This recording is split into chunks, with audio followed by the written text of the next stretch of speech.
अस्सलाम वालेकुम बच्चों, क्या हाल है आपके। उम्मीद है सब ठीक होंगे। इस वीडियो में हम first year chemistry federal board का पिछले साल का लोकल जो पेपर था पाकिस्तान का, उसके एमसीक्यूज हम सॉल्व करेंगे और मैं कोशिश करूंगा कि मैं एक एक एमसीक्यू आपको उसका आंसर बताऊं और क्लियर करूं उसका कॉन्सेप्ट। तो शुरू करते हैं। पहला एमसीक्यू हमारा है,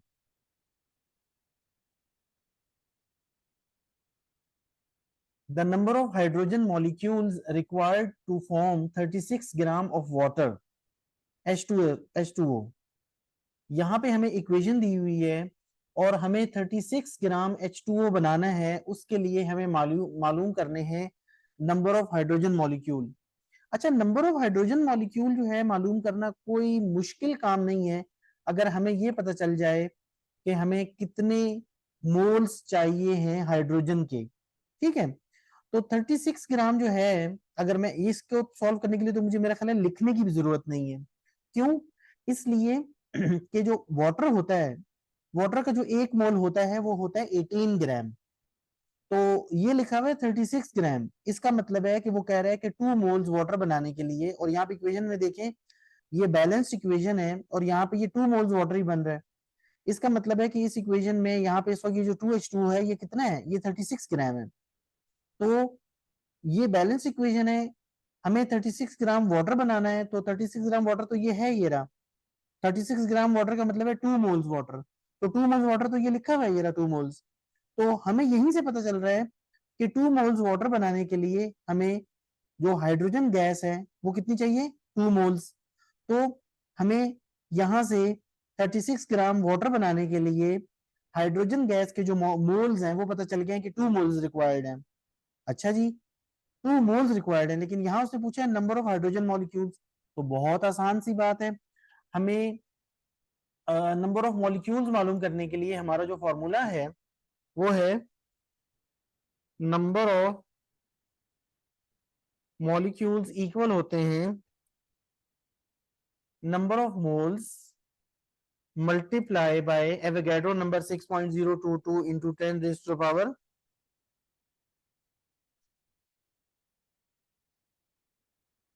23। ठीक है जी, यहाँ मैंने 23 दो दफा लिख दिया, नीचे आ गया ये। तो नंबर ऑफ मॉलिक्यूल्स इक्वल होते हैं number of moles multiply by Avogadro number. Avogadro's number क्या है, 6.022 into 10 power 23। तो हमें नंबर ऑफ मोल्स चाहिए किसके, हाइड्रोजन गैस के। हाइड्रोजन गैस के नंबर ऑफ मोल्स हमें यहाँ से पता चल गए कि 36 ग्राम वाटर जो होता है वो 2 मोल्स होता है, और 2 मोल्स वाटर बनाने के लिए according to this equation 2 moles water बनाने के लिए 2 मोल हाइड्रोजन चाहिए। तो 2 मोल हाइड्रोजन, अब पता चल गया कि हाइड्रोजन के 2 मोल चाहिए। तो 2 को जो है ना हम क्या करेंगे, यहाँ नंबर ऑफ मोल्स की जगह जो है ना हम रख देंगे 2। तो जब हम 2 को मल्टीप्लाई करेंगे 6.022 इंटू 10 power 23, तो जब 2 से मल्टीप्लाई होगा तो ये जो है ना 6.022 जो है ना ये आ जाएगा 12.044। और साइंटिफिक नोटेशन के हिसाब से अगर मैं पॉइंट को यहाँ लेकर आऊंगा 1 और 2 के दरमियान में पॉइंट को लेकर आऊंगा, तो ये जो एक पावर है ये बढ़ जाएगी, ये 24 पावर हो जाएगी। तो हमारा आंसर होगा 1.2044 multiply by 10 raise to the power 24। ये जो ऑप्शन थर्ड ऑप्शन है ये हमारा आंसर होगा। ठीक है, ठीक, आई थिंक आपको समझ आ गई होगी, आई होप समझ आ गई होगी। अच्छा, आगे है the values of Balmer series wave number lines lie in. Balmer series की जो वेव नंबर हैं उनकी वो जो उनकी जो वैल्यूज हैं वो कौन सी रीजन में लाई करती हैं। तो एक लेमन सीरीज होती है, लेमन लेमन सीरीज जो होती है या लाइमन सीरीज जो होती है उसका होता है यूवी में लाई करते हैं। बाल्मर सीरीज की जो है ना विजिबल रीजन में लाई करते हैं। और फिर बाल्मर सीरीज के बाद अगला हमारा है, मैं अभी एक मिनट यहाँ पे मैंने लिखा हुआ भी है ये रहा, लाइमन सीरीज जो है उसकी यूवी रीजन है, बाल्मर सीरीज जो है वो विजिबल रीजन है, और पास्चन सीरीज, पास्चन इसकी आई आर रीजन है। ये तीनों, ये तीन बातें आप याद कर लें। आप जो है ना यहाँ बेशक इसका स्क्रीनशॉट ले लें, आपके बुक में भी लिखा हुआ है, ये आपकी बुक ही से मैंने लिखा है। लाइमन सीरीज का यूवी रीजन है, बाल्मर सीरीज का विजिबल रीजन है, और पास्चन सीरीज का आई आर रीजन है। तो आपसे उसने बाल्मर सीरीज पूछा है तो इसका विजिबल रीजन होगा। ठीक है जी, तो हमारा ये विजिबल रीजन आंसर है, विजिबल। एमसीक्यू नंबर 2 का, ये याद करने वाली बात थी। तीसरा एमसीक्यू है विच of the following sets of quantum numbers is incorrect for an electron. अच्छा, अब हमारे पास क्या होता है कि जो एन होता है ये प्रिंसिपल क्वांटम नंबर है, इसके बाद ये जो एल है ये एजमिथल क्वांटम नंबर है, ये आपके सब शेल्स को रिप्रेजेंट करता है, ठीक है, और ये हमेशा एन से एक कम होता है। लाइक अभी एन अगर 2 है तो एल की जो वैल्यूज होंगी वो होंगी 0 और 1, तो 0 वैल्यू दी हुई है, इट्स ओके। 0 वैल्यू जो है एस सब शेल को रिप्रेजेंट करती है, ठीक है, और एम की जो वैल्यूज होती हैं वो होती हैं 0 plus minus L. Like L की वैल्यू जो है, यहाँ एन की वैल्यू 2 है तो एल की वैल्यू क्या होगी, 1 होगी, तो एम की जो वैल्यूज है वो होंगी 0, और इस तरफ लेफ्ट पे -1 और राइट पे +1। तो ये जो है ना बिल्कुल ठीक लिखा हुआ है, इसमें कोई फॉल्ट नहीं है, यहाँ कोई फॉल्ट नहीं है। n इज इक्वल टू 3 है, l इज इक्वल टू 1 है, और m इज इक्वल टू भी 1 है, इट्स ओके। ये भी ठीक है, n इज इक्वल टू 3 है, l की वैल्यू एक कम होती है, तो एक कम होती है और उससे भी कम होती है, मकसद अब यहाँ n 3 है ना, तो l की जो वैल्यूज होंगी वो होंगी 0 1 2, ठीक है, n 3 है ना, तो l की वैल्यू जो है ना 3 से एक कम होती है, 3 से एक कम क्या होती है 2, तो 0 से लेकर 2 तक वैल्यूज होंगी l की, तो ये 2 वैल्यू भी बिल्कुल ठीक है। और m की जो वैल्यूज होती हैं वो इससे जो है ना आपकी इसके बराबर होती हैं या इससे कम होती हैं। लाइक यहाँ L2 है ना, अगर L2 है तो M की जो वैल्यूज होंगी वो होंगी 0 +-1 +-2, ठीक है जी। तो इसी तरीके से अब यहाँ पे जो है ना n इज इक्वल टू 4 है, तो n इज इक्वल टू 4 का मतलब ये है कि जो L है, L की वैल्यूज होंगी 0 से लेकर 3 तक, ठीक है, 0 से लेकर 3 तक पॉसिबल वैल्यूज होंगी L की। तो ये जो वैल्यू दी हुई है L इज इक्वल टू 1 बिल्कुल ठीक दी हुई है, कोई मसला नहीं है, लेकिन एल की जो भी वैल्यू होगी, एम की जो वैल्यूज होती हैं वो एल की वैल्यू तक होती हैं, कभी भी एम की जो वैल्यू है वो एल की वैल्यू से ज्यादा नहीं हो सकती। यहाँ पे मिस्टेक क्या है, यहाँ उसने कहा था कि इनमें से बताएं कौन सा इनकरेक्ट है, तो ये आखिरी वाला क्यों इनकरेक्ट है मैं इसकी वजह बता रहा हूँ कि एल की वैल्यू 1 है, अगर एल की वैल्यू 1 है तो इस एल की वैल्यू 1 के लिए जो एम की वैल्यूज होंगी वो होंगी -1 0 और +1, सिर्फ 3 वैल्यूज होंगी, 0 और +-1, -1 और +1। तो जब L1 होता है तो M की वैल्यू 2 हो ही नहीं सकती, इन अदर वर्ड्स M की वैल्यू जो है वो L की वैल्यू से ज्यादा नहीं हो सकती। यहाँ उसने मिस्टेक क्या कर दी है, यहाँ उसने L की वैल्यू 1 रखी है और M की वैल्यू को 2 कर दिया है, तो M की वैल्यू कभी भी L से ज्यादा नहीं हो सकती, इसलिए ये इनकरेक्ट है ऑप्शन। चलिए जी आगे चलते हैं।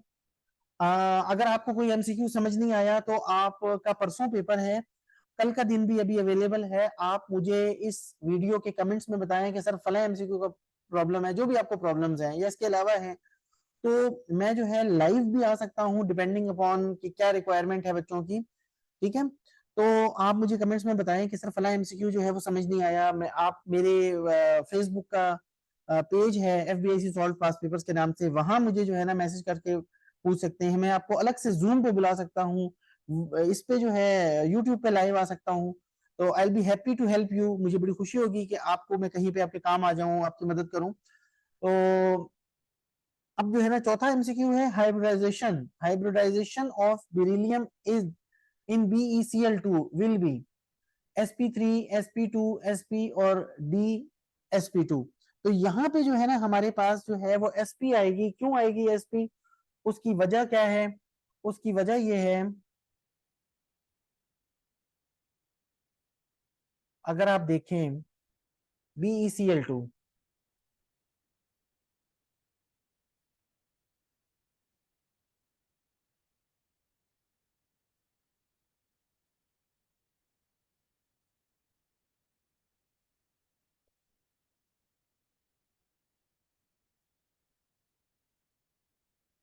BeCl2 जो है BeCl2, इसमें क्या होता है कि Be के आखिरी शेल में जो है ना, Be के आखिरी शेल में 4 इलेक्ट्रॉन होते हैं, ठीक है, तो Be का जो 1s है, जो उसका 1s है, 1s के अंदर जो है ना 2 इलेक्ट्रॉन होते हैं इस तरह, और जो 2s होता है उसके अंदर भी उसके जो है ना 2 इलेक्ट्रॉन होते हैं ऐसे, ठीक है। तो और आगे जो है ना उसका जो ये होते हैं पी एक्स पी वाई और पी जेड जो है ना वो फारिग होते हैं, तो ये क्या करता है कि एक्साइटेड स्टेट में ये जो एक 2s का इलेक्ट्रॉन है ये यहाँ आ जाता है, ठीक है, ये जो एक इलेक्ट्रॉन है, ये जो एक इलेक्ट्रॉन है 2s का, ये जो है ना इधर आ जाता है, इस जगह आ जाता है, इस जगह। ठीक है, तो ये एक 2s और एक p, ये मिलकर दोनों जो है ना, ये जो दो शेल हैं, यानी एक इसका 2s शेल और एक इसका px, ये मिलके जो है ये करते हैं sp। एक s शेल और एक p जब मिलके हाइब्रिडाइजेशन करते हैं तो दो इक्वल एनर्जी के दो sp जो है ना हाइब्रिडाइज ऑर्बिटल बनाते हैं। तो अब इसमें क्या होता है, इसमें जो है ना ये जो be होता है, बीई बीच में होता है।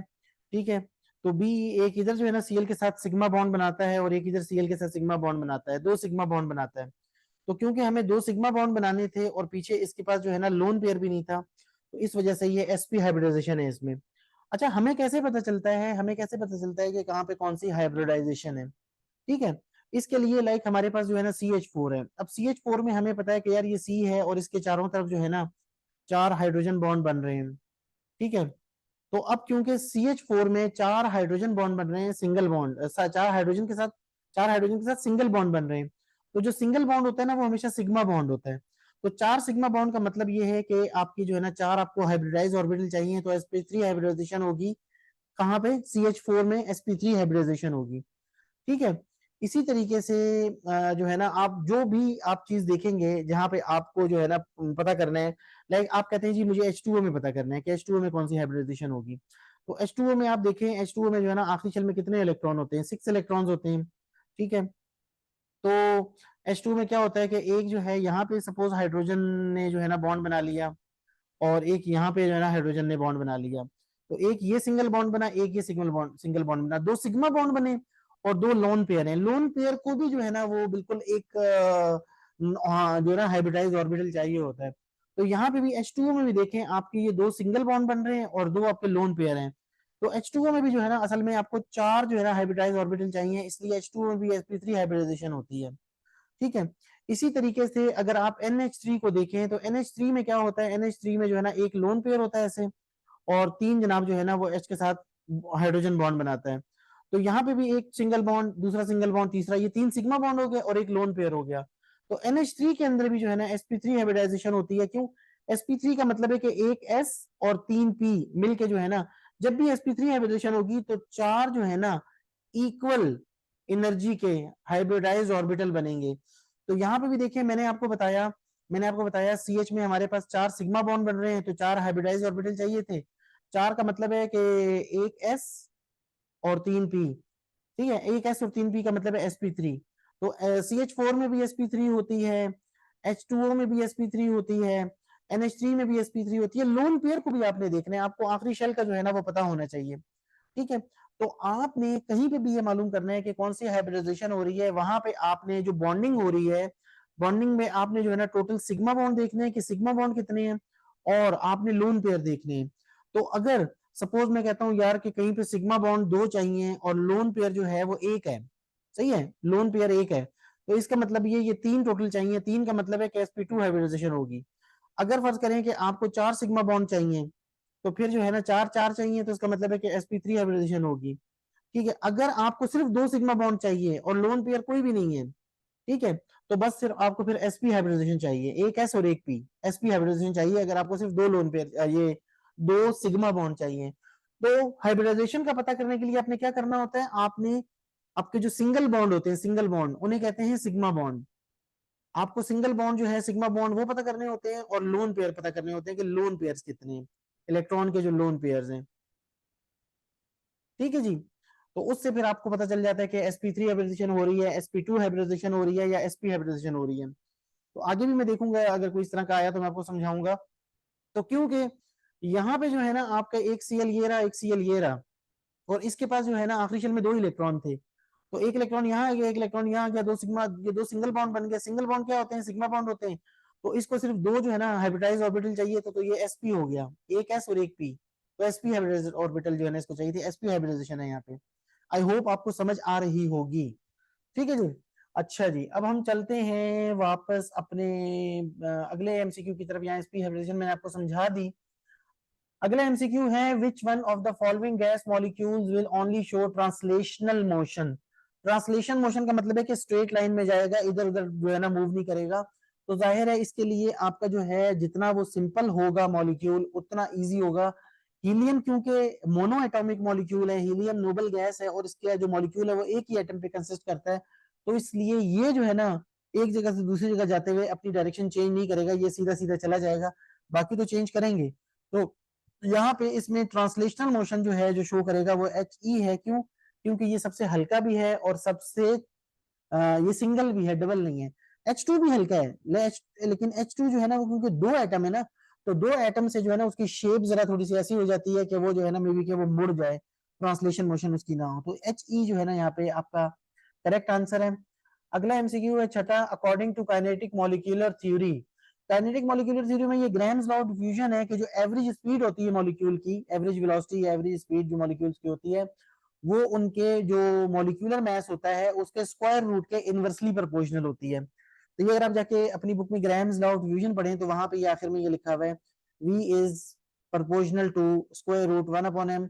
अगर हम पूरे को पढ़ रहे हैं स्क्वायर रूट 1/m तो हम प्रोपोर्शनल कहेंगे, और अगर हम सिर्फ कह रहे हैं सिर्फ इस m को पढ़ेंगे तो फिर हम किसको कहेंगे? Inversely proportional. मैं कह सकता हूँ v is inversely proportional to square root m, फिर मैं 1 नहीं कहूंगा, स्क्वायर रूट m कहूंगा। तो बहरहाल ये इसको देख लें, स्क्वायर रूट के अंदर है 1/m। आपका जो मॉलिक्यूलर मास है उसके स्क्वायर रूट के इनवर्सली प्रोपोर्शनल होती है मॉलिक्यूल्स की जो स्पीड होती है या वेलोसिटी होती है। अगला एमसीक्यू है ऑस्मोटिक प्रेशर। ऑस्मोटिक प्रेशर होता है ऑस्मोसिस से कंसर्निंग, जो ऑस्मोसिस होता है ना उससे कंसर्निंग होता है। ऑस्मोटिक प्रेशर पाए does not depend on, molarity पे डिपेंड करता है, बिल्कुल जो सोल्यूशन होता है उसकी मोलैरिटी पे डिपेंड कर रहा होता है osmotic pressure. Universal gas constant भी जब भी हम कैलकुलेशन करते हैं कैलकुलेशन में universal gas constant capital R भी आता है, इसलिए इस पे भी डिपेंड कर रहा होता है।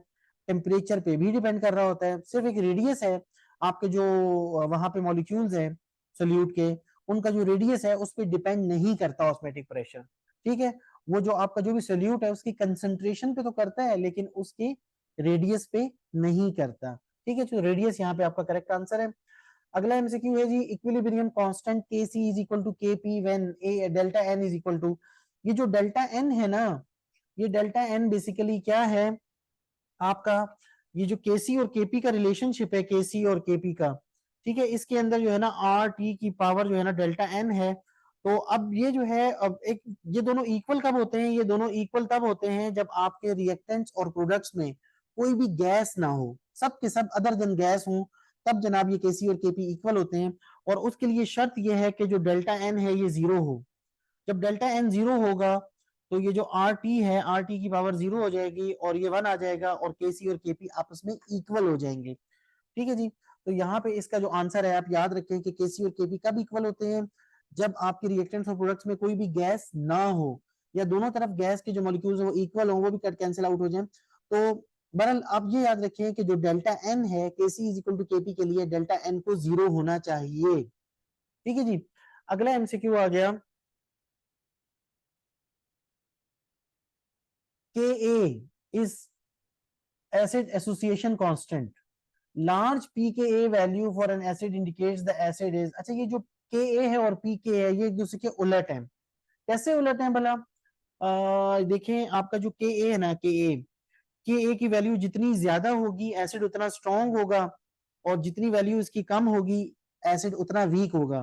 तो स्ट्रॉन्ग एसिड का मतलब है Ka की वैल्यू ज्यादा तो स्ट्रॉन्ग एसिड है। ठीक है, और अगर के की वैल्यू कम है तो क्या है आपका? वीक एसिड है। ठीक है, ये तो सही है, के की वैल्यू के डायरेक्टली प्रोपोर्शनल है। के की वैल्यू ज्यादा होगी स्ट्रॉन्ग एसिड होगा, के की वैल्यू कम होगी वीक एसिड होगा। लेकिन ये जो पी के है, पी के क्या होता है? ये होता है माइनस लॉग ऑफ के। ठीक है, तो एक तो ये माइनस है, दूसरा हम लॉग ले रहे हैं, इस माइनस की वजह से अब पी के ए की वैल्यू जितनी कम होगी उतना स्ट्रॉन्ग एसिड होगा, और पी ए की वैल्यू जितनी ज्यादा होगी उतना वीक एसिड होगा। ठीक है, अब यहाँ पे उल्टा चक्कर है। तो जनाबे आली यहाँ पे ये जो एमसीक्यू है कि अगर वो कहता है कि पी के ए की वैल्यू ज्यादा है, लार्ज पी के ए वैल्यू, तो भैया लार्ज पी के ए वैल्यू का मतलब है कि के ए की वैल्यू स्मॉल है। के ए की वैल्यू स्मॉल होगी तो पी के ए की वैल्यू लार्ज होगी, और pKa की वैल्यू लार्ज होगी तो आपका जो एसिड है वो वीक होगा, स्ट्रॉन्ग नहीं होगा। ठीक है। हाँ, अगर आपकी लार्ज वैल्यू हो Ka की तो फिर स्ट्रॉन्ग एसिड होगा। तो ये ध्यान में रखें कि Ka और pKa दोनों एक दूसरे के ऑपोजिट हैं। तो स्ट्रॉन्ग एसिड के लिए Ka को बड़ा होना चाहिए और pKa को छोटा होना चाहिए। यहाँ pKa बड़ा है, pKa बड़े का मतलब है कि Ka छोटा है, तो वीक एसिड है। चलें जी, अगले एमसीक्यू पे चलते हैं। कहता है विच of the following is an acidic salt. अब ये सॉल्ट आपको दिए हुए हैं, इसमें से वो आपसे पूछ रहे हैं कि बताएं इनमें से कौन सा एसिडिक सॉल्ट है। तो ये याद रखना तो बड़ा मुश्किल काम है।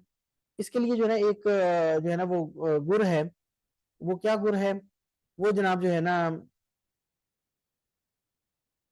गुर मैं आपको बताता हूँ। यहाँ आप, मैं क्या करूंगा, मैं वन बाई वन मैं यहाँ पे लिख लेता हूँ। पहला है जी NaHCO3, ठीक है। दूसरा है NH4Cl। तीसरा है CH3COO और चौथा है K2SO4। ठीक है जी। अब मैं आपको बताता हूँ इसमें से कि एसिडिक कौन सा है। देखें, इसको अगर मैं जो है ना पानी में डालूंगा, इस एसिड को पानी में डालूंगा, तो इसका क्या हो जाएगा, Na प्लस हो जाएगा और HCO3 जो है ना -1 हो जाएगा। Na+1 और HCO3 -1। NH4Cl को अगर मैं पानी में डालूंगा तो NH4 जो है ना NH4+1 हो जाएगा और Cl-1 हो जाएगा, आयनाइज हो जाएंगे ना। इसी तरीके से अगर मैं CH3COO को पानी में डालूंगा तो ये जनाब जो है ना आपका प्लस हो जाएगा, प्लस नहीं होगा सॉरी, ये माइनस हो जाएगा। और Na जो है ये प्लस हो जाएगा, Na प्लस होता है ना। अच्छा, इसी तरीके से यहाँ पे जो है ना ये जो K है, ये इसका K जो है वो +1 हो जाएगा और SO4 जो है ना ये हो जाएगा -2। अब जरा आप इसमें देखें, जो एसिड होता है ना, एसिड एसिड में H+ आना चाहिए। अब मुझे बताएं कि इन सब में ये जितने भी हैं, सही है, ये वाले, ये वाले और ये वाला, जितने भी इसमें प्लस वाले हैं उनमें कहाँ से कौन सा है जो कि आपको H+ दे सकता है। इनमें जो प्लस वाले हैं, ये प्लस वाला है, इसमें H नहीं है, ये प्लस वाला है, इसमें H नहीं है, ये प्लस वाला है, इसमें H नहीं है, सिर्फ ये एक प्लस वाला है जिसके अंदर H है और H के ऊपर प्लस है, तो ये जो है ना H+ डोनेट कर सकता है। तो इसका मतलब ये है कि आपका ये जो NH4Cl है, ये बेसिकली जो है ना आपका एसिडिक है। ठीक है जी। NH4Cl जो है ये आपका एसिडिक सॉल्ट है। क्यों? इसलिए कि इसके अंदर H+ है। इसको जब हमने डाला तो NH4+ अलग हो गया, Cl- अलग हो गया। NH4+ के पास H+, 4H+ थे, तो उससे H+ लेना तो बहुत आसान था, तो इसलिए वो एसिडिक था। अच्छा जी, आगे है रेट ऑफ रिएक्शन इज, यहाँ पे ग्रामेटिकल थोड़ा सा मिस्टेक कर गया। Rate of reaction is independent to concentration of reactant in zero order reactant reactions, first order, second order, third order. तो ये याद रखिएगा कि जो जीरो ऑर्डर रिएक्शंस होते हैं वहां पे कंसंट्रेशन ऑफ रिएक्टेंट्स जो है वो रेट पे डिपेंड, रेट जो है ना, जो रेट ऑफ रिएक्शन होता है वो कंसंट्रेशन पे डिपेंड नहीं करता, इसीलिए उसको जीरो ऑर्डर कहते हैं। ठीक है। फर्स्ट ऑर्डर पे डिपेंड, फर्स्ट ऑर्डर जो रिएक्शंस होते हैं उनमें आपका जो रेट ऑफ रिएक्शन है वो कंसंट्रेशन पे डिपेंड करता है।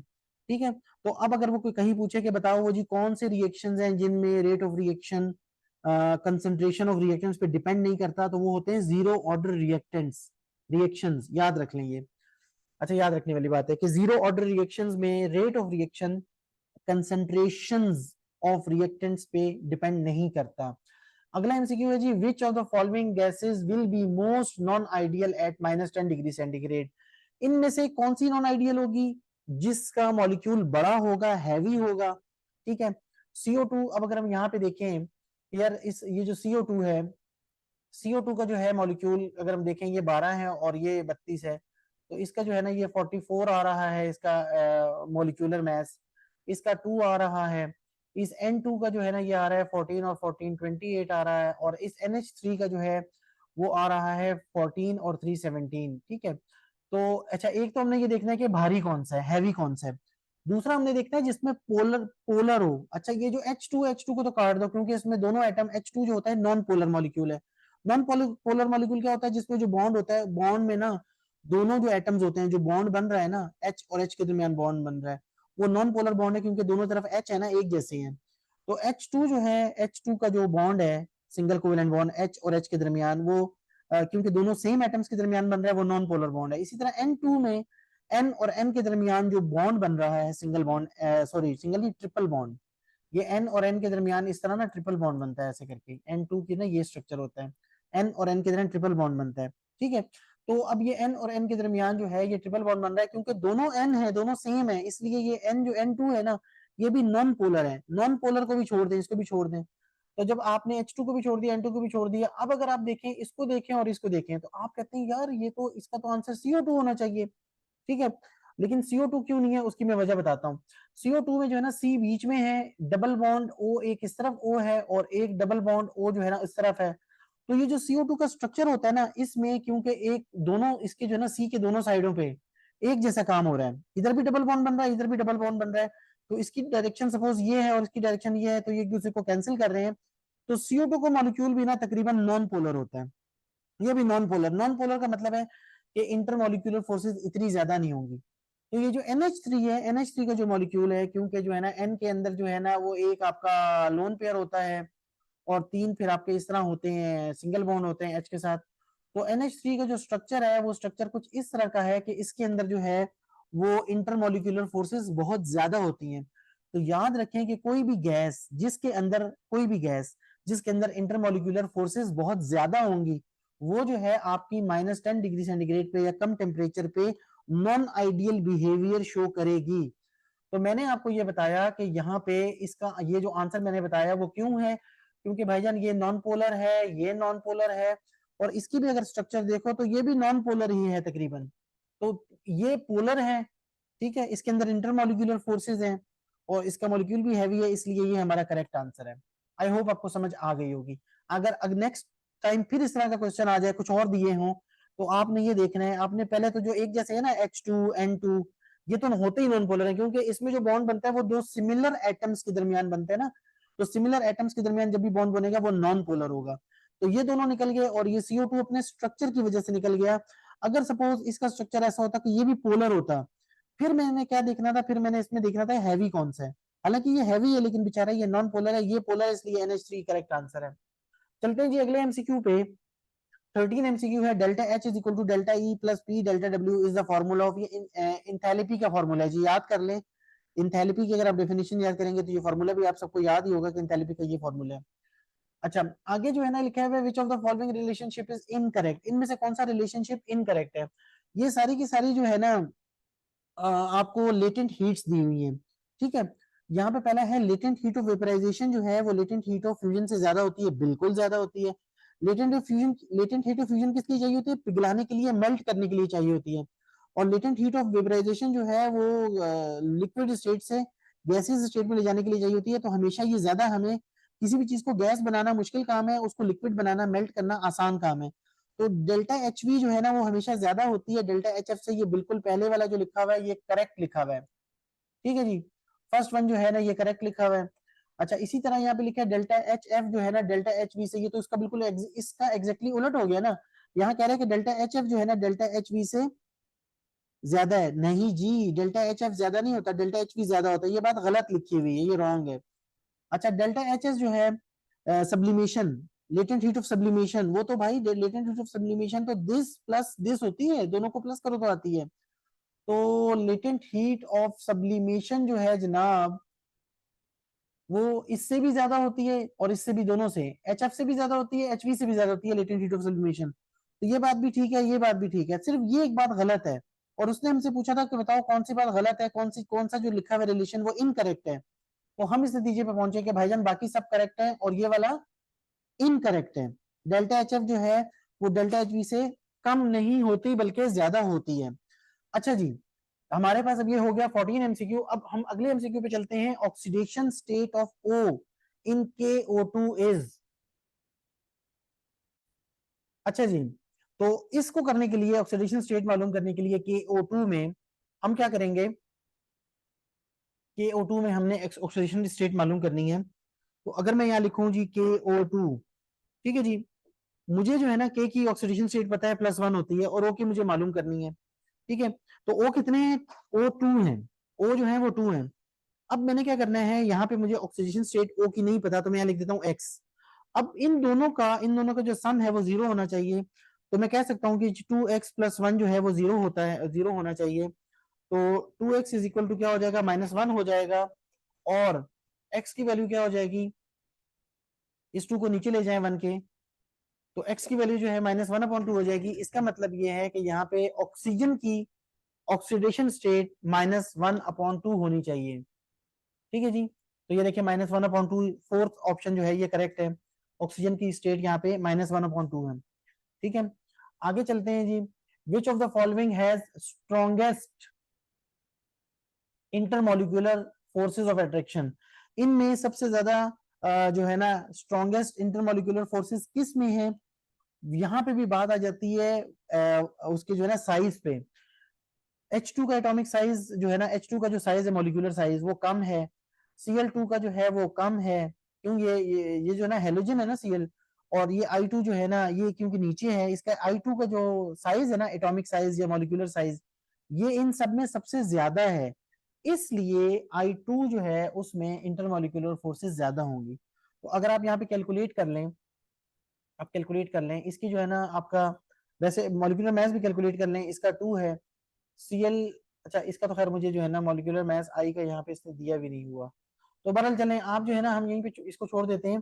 सिर्फ ये ध्यान में रखें कि भाई इसमें ये पीरियोडिक टेबल के 1A में है, ठीक है, ये दोनों सेम ग्रुप में है, तो Cl जो है ना क्योंकि वो ऊपर है और नीचे की तरफ जब आते हैं तो एटॉमिक साइज बढ़ता है, और I जो है ना Cl के बाद जो है ना यहाँ पे Br है, और Br के नीचे जो है ना फिर I है, तो क्योंकि I का जो है एटॉमिक साइज है वो बड़ा है, तो इसके मॉलिक्यूल्स का साइज भी बड़ा होगा, इसलिए इसमें इंटरमोलिकुलर फोर्सेस स्ट्रॉन्ग है।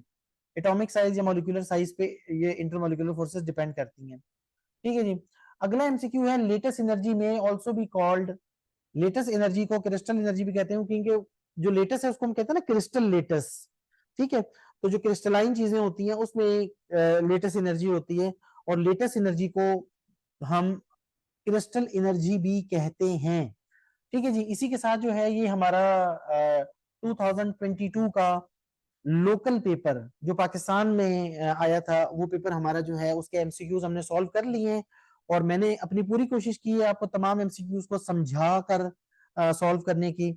और अब जो है इंशाल्लाह मैं नेक्स्ट वीडियो वो बनाऊंगा, जो हार्ड एरियाज का पेपर था, जो ओवरसीज का या हार्ड एरियाज का जो पेपर था, दूसरा पेपर था, उसके एमसीक्यूज को भी मैं इसी तरह कोशिश करूंगा एक्सप्लेन करके सॉल्व करने की। तो बराए मेहरबानी अगर आपने मेरा चैनल सब्सक्राइब नहीं किया तो मेरा चैनल सब्सक्राइब कर दें, मेरे चैनल को शेयर कर दें, इस वीडियो को लाइक और शेयर कर दें, सो दैट कि मैं इसी तरह आप लोगों की मदद करता रहूं और वीडियोस बनाता रहूं। तो दुआओं में याद रखिएगा, मिलते हैं इंशाल्लाह अगली वीडियो में। अल्लाह हाफिज।